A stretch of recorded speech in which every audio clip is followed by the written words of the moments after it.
இன்றைக்கி பொள்ளாச்சியிலேருந்து சம்மந்தி அவங்க வர்றாங்க. அதுக்கெல்லாம் விருந்தெல்லாம் ரெடி பண்ணிகிட்ருக்குறேன். ஆன பின்னாடி வாங்க நீங்களும் சாப்பிட்லாம்.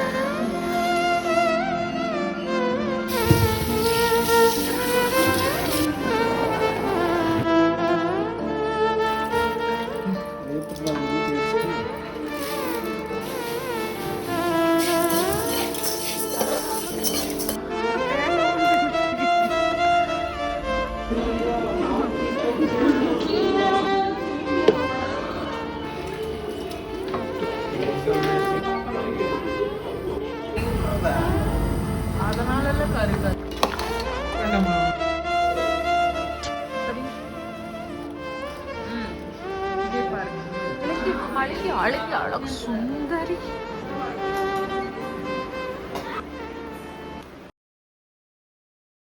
Hello dears, welcome back. எல்லோரும் எப்படி இருக்கீங்க? நானும் ரொம்ப நல்லா இருக்கேன். நீங்களும் ரொம்ப நல்லா இருப்பீங்க, ஹாப்பியாக ஜாலியாக இருப்பீங்க அப்படின்னு நினைக்கிறேன். சம்மர் வந்தது வெயில் போட்டு நம்மளை கொளுத்தி எடுக்குது. கிச்சன் கிட்ட நிற்கவா இருக்கட்டும், வீட்டுக்குள்ளே ஒரு நிமிஷம் ஃபேன் இல்லாமல் இருக்கவே முடியல. இந்த நேச்சுரலாக வர காற்று வரும்னு பார்த்தா அது கூட நம்மளை ரொம்ப சதி பண்ணுது. மரம் அப்படியே நின்ன மாதிரியே இருக்குது, கொஞ்சம் கூட அசைகிற மாதிரி இல்லை. ஈவினிங் டைமில் தான் கொஞ்சம் நல்லா சில்லுன்னு காற்று வர மாதிரி இருக்குது. சம்மருக்கு ஏற்ற மாதிரி ஒரு மழை நல்லா ஸ்ட்ராங்காக வந்துருச்சு அப்படின்னா கொஞ்சம் அந்த ஹீட்லாம் கம்மியாகும் அப்படிங்கிற மாதிரி ஒரு ஃபீல், அந்த மாதிரி ஒரு ஃபீல் கொடுத்துருச்சு. மழை வந்துச்சுன்னா கண்டிப்பாக போய் நனைஞ்சிடணும், மழையில் ஒரு டைம் ஆச்சு நனையணும் அப்படிங்கிற மாதிரி ஒரு ஃபீல் இருக்குது இந்த மாதிரி ஒரு சிச்சுவேஷனில். ஸோ இந்த டைமில் கிச்சனில் நின்று சமைக்கணுமா, எவ்வளோ நேரம் கிச்சனில் நிற்கிறது அப்படிங்கிற மாதிரி இருக்கும். பட் அந்த சண்டே எங்களுக்கு ஒரு ஸ்பெஷலான சண்டேவாக இருந்துச்சு. ஏன்னா காலையில் சூரியனே நாங்கள் சண்டே ரொம்ப நாள் ஆச்சு பார்த்து அன்றைக்கி சீக்கிரம் எந்திரிச்சிட்டோம். ஏன்னா மாமனார் மாமியார் அன்றைக்கி நம்ம வீட்டுக்கு வர்றாங்க கோயம்புத்தூருக்கு. ஸோ அதுக்காக தான் அவங்களுக்காக நான்வெஜ் எல்லாம் எடுத்துகிட்டு காலையிலே ரெடி பண்ண ஆரம்பிச்சிட்டோம். இதுக்கு தான் முன்னாடி நாள் நைட்டே வெங்காயம் அதெல்லாம் உரிச்சு வச்சுட்டோம். ஏன்னா காலையில் எந்திரிச்சதும் டேரெக்டாக சமையல் வேலையில் இறங்கிடலாம் அப்படின்னு சொல்லிட்டு. இங்கே வரதுக்கு எப்படியும் லஞ்ச் டைம் ஆகிடும். வர வழியிலே ஒரு ஃபங்க்ஷன் போயிட்டு வர மாதிரி தான் சொல்லியிருந்தாங்க. சரி ஓகே, அதுக்குள்ளே நம்ம சமைச்சு வச்சுருவோம் அப்படின்னு சொல்லிட்டு காலையில் எந்திரிச்சதும் ஜஸ்ட்டு ப்ரஷ் பண்ணிவிட்டு நாங்கள் டீ காஃபியோடு ஆரம்பித்தோம். அதுக்கப்புறமா இன்பிட்வீனில் தான் கொஞ்சம் பசிக்க ஆரம்பிச்சதுன்னு சொல்லிட்டு தான் பிரேக்ஃபாஸ்ட்டே சமைச்சோம். ஸோ காலையிலே எந்திரிச்சதும் ரெடி பண்ணிட்டோம். எங்கள் அப்பா காலையில் சீக்கிரமாகவே எந்திரிச்சு போய் நான்வெஜ்லாம் வாங்கிட்டு கொடுத்துறாரு. அன்றைக்கி 2 ஐட்டம் பிளான் பண்ணியிருந்தோம். டிஷ் 4, பட் 2 நான்வெஜ்ஜில் 2 ஐட்டம், ஒன்று மட்டன், இன்னொன்று நாட்டுக்கோழி. இன்றைக்கி ஃபிஷ்ஷும் எடுக்கிற ஐடியா இருந்துச்சு. எப்படின்னா இதெல்லாம் எடுத்துகிட்டு எங்கள் அப்பா கொடுத்துட்டாரு. ஃபஸ்ட்டே எல்லாம் ரெடி பண்ணியும் கொடுக்க ஸ்டார்ட் பண்ணிட்டாங்க. நாங்களும் ரெடி பண்ண ஆரம்பிச்சிட்டோம். அதுக்கப்புறம் ஃபிஷ் எடுக்கலாம் அப்படிங்கிற மாதிரி தோணுச்சு. பட் இந்த ப்ராசஸ் எல்லாம் பார்க்கவே கொஞ்சம் டைம் ஆன மாதிரி இருந்துச்சு. சரி வாங்கிட்டு க்ளீன் பண்ணி மேரினேஷன் அந்த மாதிரிலாம் கொஞ்சம் டைம் எடுத்துக்கோ அப்படின்னு சொல்லிட்டு அதை அப்படியே ஸ்கிப் பண்ணிட்டோம். சரி இன்னொரு நாள் சமைச்சிக்கலாம் அப்படின்னு சொல்லிட்டு மட்டன் நாட்டுக்கோழியோடவே நாங்கள் சிம்பிளாக முடிச்சுக்கிட்டோம். இன்றைக்கி என்னோட மாமனார் மாமியார், அப்புறம் என் ஹஸ்பண்டோட தாய்மாமா ஃபேமிலி, அப்புறம் அவரோட சித்தி ஃபேமிலி, 2 பேரும் 3 ஃபேமிலி வரதா பிளான் பண்ணியிருந்தாங்க. அதுக்கப்புறம் லச்சு தாய்மாமோட பையன்.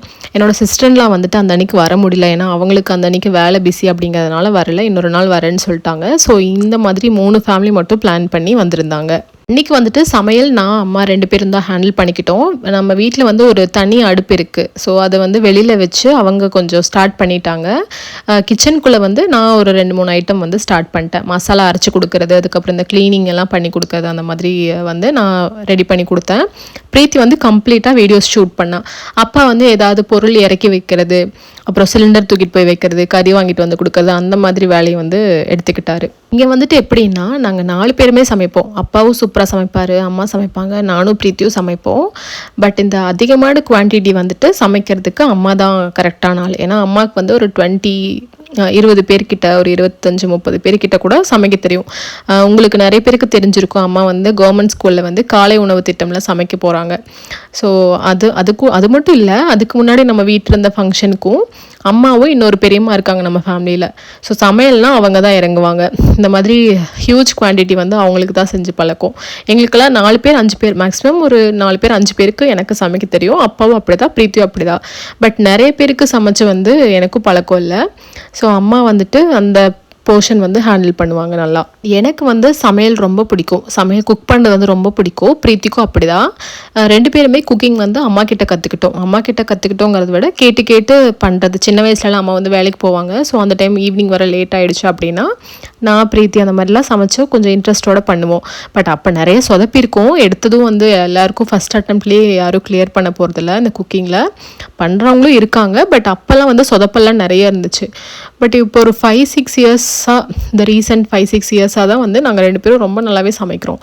பட் என்ன தான் அம்மா கிட்டேருந்து கற்றுக்கிட்டாலும் அம்மா சமைக்கிறது ஒரு டேஸ்ட், பிரீத்தி சமைக்கிறது ஒரு டேஸ்ட் வரும், நான் சமைக்கிறது ஒரு டேஸ்ட் வரும். அந்த கைப்பக்குவம்னு சொல்லுவாங்க இல்லைங்களா, அது வந்துட்டு 3 பேருக்குமே டிஃப்ரெண்ட்டாக இருக்கும்.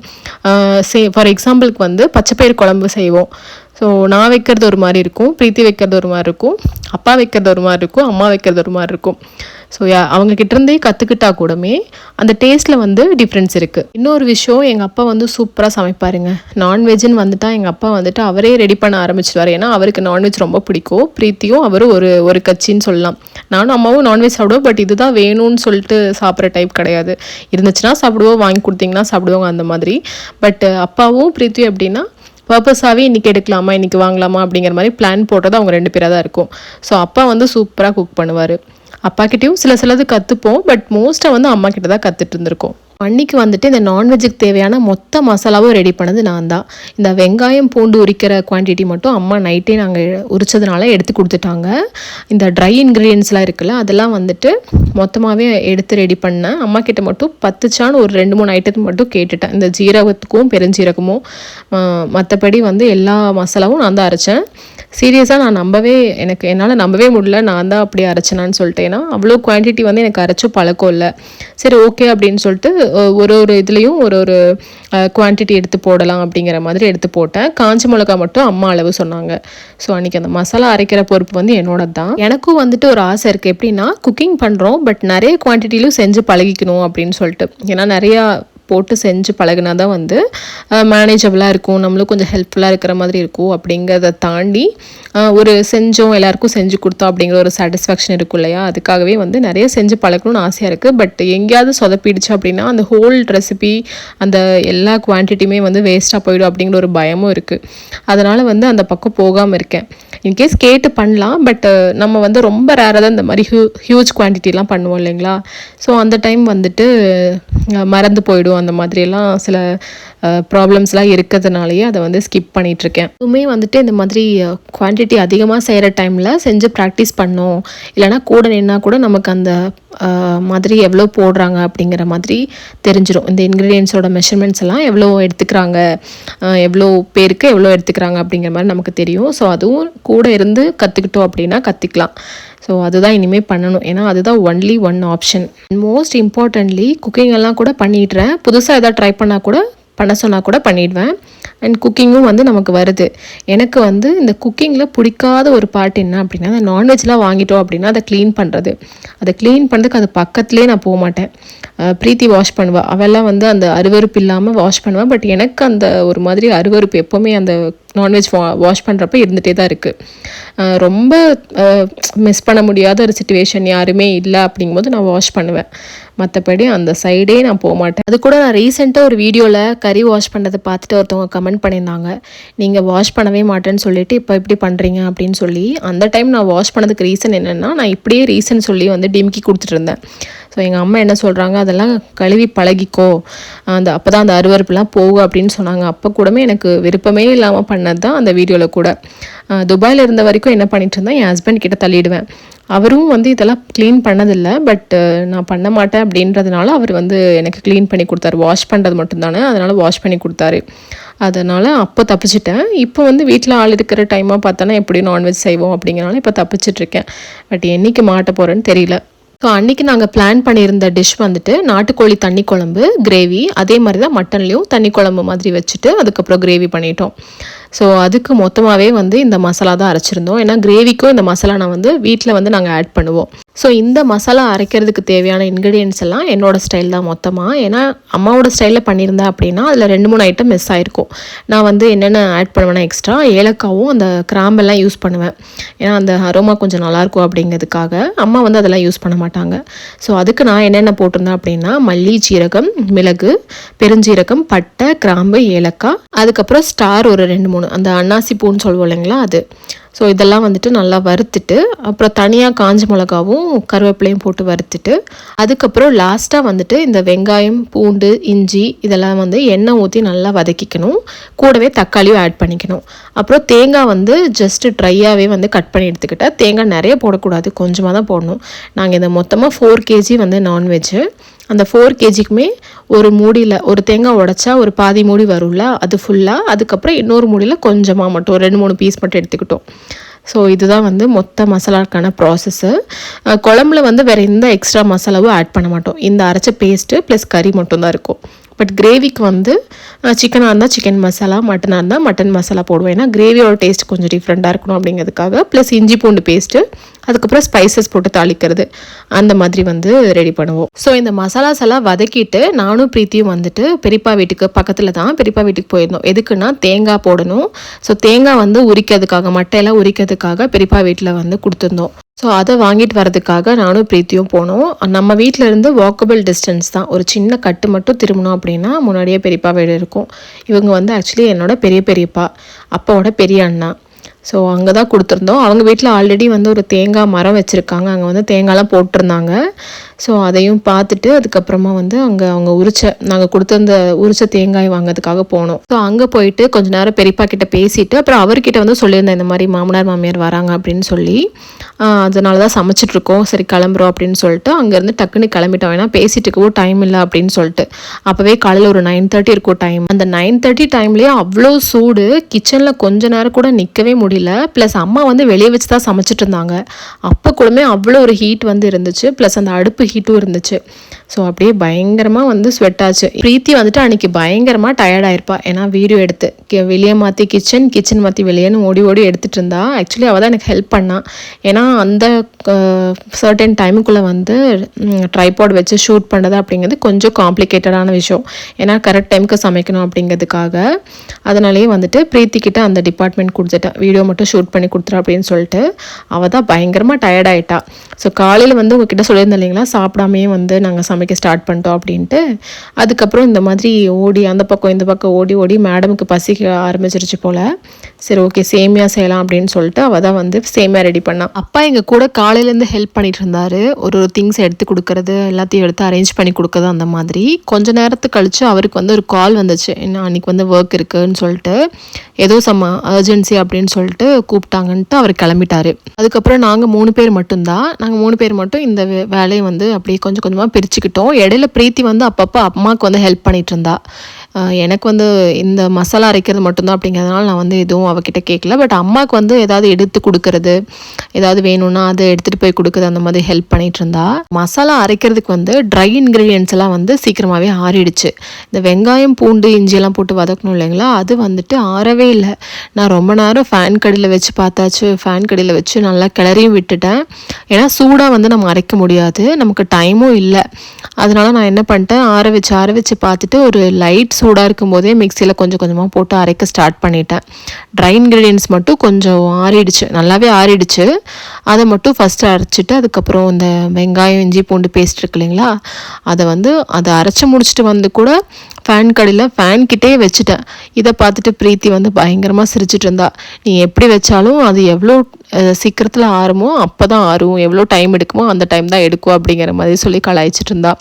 ஸோ ஒரு வழியாக வந்து ரொம்ப ஆறலைன்னாலும் கொஞ்சம் சூடு இருக்கும் போதே போட்டு அரைக்கவே ஸ்டார்ட் பண்ணிட்டேன். இதெல்லாம் பண்ணிட்டு முடிக்கவே டைம் வந்து ஒரு 9:45 ஆயிடுச்சு. வெளியே வந்து அம்மா மட்டன் மட்டும்தான் வேக வச்சுருக்காங்க. நாட்டுக்கோழி வாஷ் பண்ணி வச்சது அப்படியே இருக்குது. இந்த மசாலாலேயே வந்து நான் அப்படியே டைம் ஓட்டிகிட்ருக்கேன் அப்படிங்கிற மாதிரி எனக்கு தோண ஆரம்பிச்சிருச்சு. ஏன்னா அடுத்தது நெக்ஸ்ட் வந்து நாட்டுக்கோழி குழம்பும் வைக்கணும், கிரேவி வைக்கணும். மட்டனில் வந்து கறி மட்டும்தான் வெந்துட்டுருக்கு. அதுக்கப்புறம் ஒயிட் ரைஸ் வைக்கணும். இவ்வளோ ப்ராசஸ் இருக்குது. 9:45 கிட்ட ஆயிடுச்சு டைமு. என்னடா நம்ம இவ்வளோ லேட் பண்ணுறோம் அப்படிங்கிறதுக்காக தான் அவ்வளோ ஹரிபரியாக வந்து சூடாராமே வந்து நான் எடுத்து அரைக்க ஸ்டார்ட் பண்ணிட்டேன். ஸோ இந்த மசாலாவை வந்துட்டு மொத்தமாக எல்லாத்தையும் போட்டு அரைக்க முடியாது. ஸோ அதையும் வந்து பேட்சாக போட்டு தான் அரைச்சி எடுத்துகிட்டு இருந்தேன். ட்ரை இன்க்ரீடியன்ட்ஸ் மட்டும் தனியாக போட்டு அரைச்சி எடுத்துட்டேன். அது கூட தேங்காய் போட்டுட்டு அதுக்கப்புறம் இந்த வெங்காயம், தக்காளி, இஞ்சி, பூண்டு அதெல்லாம் இருக்குது இல்லைங்களா, அதை வந்துட்டு 2-3 பேட்ச் போச்சு. ஸோ அதை வந்துட்டு அந்த மாதிரி அரைச்சி எடுத்துக்கிட்டேன். ஃபைனலாக மசாலா அரைச்சி எடுத்ததுக்கப்புறம் தான் வந்து மனசே வந்து கொஞ்சம் ஆறுதல் ஆச்சு. ஓகே, நீ அடுத்தது வந்து நெக்ஸ்ட் அப்படியே தாளித்து விட்டுட்டோம் அப்படின்னா அது பாட்டு கொதிச்சிட்ருக்கோம் அப்படிங்கிற மாதிரி. ஸோ அம்மா வந்து வெளியே மட்டன் கறியை வேக வச்சுட்டு இருந்தாங்க. அதை வந்து செப்பரேட்டாக மொத்தமாக வேக வச்சுட்டாங்க. 2 கிலோ கறியும் அதை செப்பரேட்டாக எடுத்து வறுவலுக்கு தனியாக வச்சுட்டு குழம்புல வந்து எலும்பு மட்டும் போட்டு குழம்பு வச்சுருந்தாங்க. ஸோ அதை வந்து பிரித்து எடுத்துகிட்டு இருந்தாங்க. இப்போ தான் வந்து பிரீத்தி மேடம் என்ட்ரி. ஏன்னா பிரேக்ஃபாஸ்ட் வந்து அவளுக்கு ரொம்ப பசிச்சிருச்சுன்னு சொல்லியிருந்தேன் இல்லைங்களா, இந்த பிரேக்ஃபாஸ்ட் வந்து நானே ரெடி பண்ணுறேன், நீங்கள் இந்த வேலையில் பிஸியாக இருக்கிறனால அப்படின்னு சொல்லிட்டு அவள் எடுத்து ரெடி பண்ணிகிட்டு இருந்தா. சேமியா தான் வந்து செஞ்சுருந்தோம் காலையில், பிரீத்தி செஞ்சா. ஸோ அப்படி எனக்கும் அதை செய்யறதை பார்க்கும்போதே பசிக்க ஆரம்பிச்சிருச்சு. சரி ஓகே அப்படின்னு சொல்லிட்டு அதை சமைச்சு முடிச்சதுக்கப்புறம் எல்லாருமே வந்து உட்காந்து சாப்பிட்டோம். உட்காந்து சாப்பிட முடியல, அங்கங்கே செய்கிற வேலையிலேயே அப்படியே கண்டினியூ பண்ணிகிட்டு இருந்தோம். அம்மா வந்து மட்டன் குழம்புக்கு வந்து எல்லாம் ரெடி பண்ணிட்டாங்க. நெக்ஸ்ட்டு மட்டன் கிரேவி பண்ணணும், அதுக்கப்புறம் சாப்பாடும் இந்த அடுப்புலேயே வைக்கிறேன்னு சொல்லிட்டாங்க. ஸோ நாட்டுக்கோழியை வந்து என்கிட்ட ஒப்படைச்சிட்டாங்க. நாட்டுக்கோழி உள்ளே இருக்க அடுப்பில் வந்து வச்சிரு அப்படின்னு சொல்லிட்டாங்க. சரி ஓகேன்ட்டு அந்த பொறுப்பை நான் எடுத்துக்கிட்டேன். அதில் வந்து நான் ஒரு மிஸ்டேக் பண்ணிட்டேங்க. எனக்கே வந்து கொஞ்சம் டிஸப்பாயின்மெண்ட் தான் ஆச்சு. என்னென்னா நாட்டுக்கோழி வந்து குக்கரில் தான் வேக வச்சுருந்தேன். சம்டைம்ஸ் வந்து அது வேகிறது கொஞ்சம் டைம் எடுக்கும் அப்படின்னு எங்கள் அப்பா சொல்லியிருந்தாரு. நாட்டுக்கோழி நான் செய்கிறது இதான் ஃபர்ஸ்ட் டைம். ஸோ நான் என்ன பண்ணிட்டேன், குக்கரில் வந்துட்டு வாஷ் பண்ண நாட்டுக்கோழியை வந்து இஞ்சி பூண்டு பேஸ்ட்டு உப்பு போட்டுட்டு தண்ணி வந்து தேவையான அளவு ஊற்றிட்டு என்ன பண்ணிட்டேன், 4 விசில் தாங்க விட்டேன். அதுக்கே வந்து கறி நல்லா ஓவர் குக் ஆகிட்டு குழம்புல போடும்போது எதுவும் தெரியல, பட் கிரேவி பண்ணும்போது உடஞ்சி போயிடுச்சுங்க. இதுக்கு காரணம் கம்ப்ளீட்டாக நான் இல்லைங்க, எங்கள் அப்பாவோட பேச்சு தான் கேட்டேன் நான். எங்கள் அப்பாவோட பேச்சு கேட்டு தான் அதை சொதப்பி போச்சு. ஏன்னா எங்கள் அப்பா சொன்னார் என்னென்னா, சில நாட்டுக்கோழி வந்துட்டு கொஞ்சம் ஹார்டாக இருக்கும், வேக டைம் எடுக்கும் அப்படிங்கிற மாதிரி.